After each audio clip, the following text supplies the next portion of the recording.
आज म यहाँहरूलाई घरमै सजिलैसँगले सुकुटी अथवा ड्राई मिट बनाउने तरिका सिकाउन जाँदैछु। YouTube channel Amar Panchhi food वर्ल्डमा यहाँहरूलाई धेरै धेरै स्वागत छ।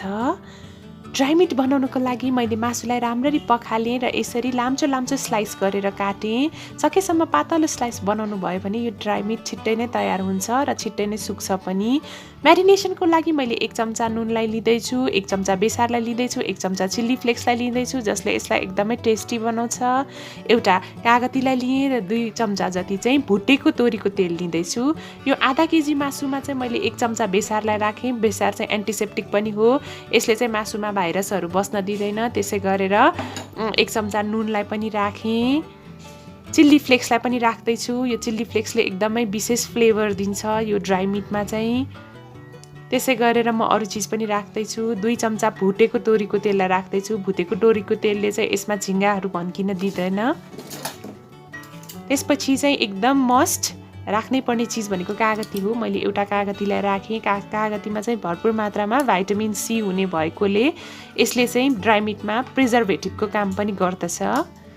एउटा पुरै ड्राई मिट चाहिँ मैले आधा केजी मासुमा यसरी राखेँ। यसमा चाहिँ ड्राई मिट बनाउनको लागि हामीले सकेसम्म बोनलेस मासु युज गर्नुपर्ने हुन्छ। यहाँहरूले बफको बनाउनु भए पनि हुन्छ, मटनको जेको ड्राई मिट बनाउनु भए पनि हुन्छ। हामीले सुकुटी बनाउने प्रोसेस चाहिँ एउटै हो। 2 देखि 3 मिनटसम्म राम्ररी टाइम दिएर मिक्स गर्नुहोला। एउटा सफा हातले यसलाई मोल्नुहोला। यसलाई जति राम्ररी मोल्नु भयो त्यति नै हाम्रो ड्राई मिट एकदमै मिठो हुन्छ। यो ड्राई मिटमा चाहिँ मैले प्रिजर्भेटिभहरू वा फुड कलर युज गरेको छैन, तर यहाँहरूले फुड कलर युज गर्न सक्नुहुन्छ। बजारमा पाइने ड्राई मिटहरूमा चाहिँ फुड कलरहरू हालेको भएकोले रातो रातो देखिन्छ, तर मैले चाहिँ फुड कलर एभोइड नै गरेँ।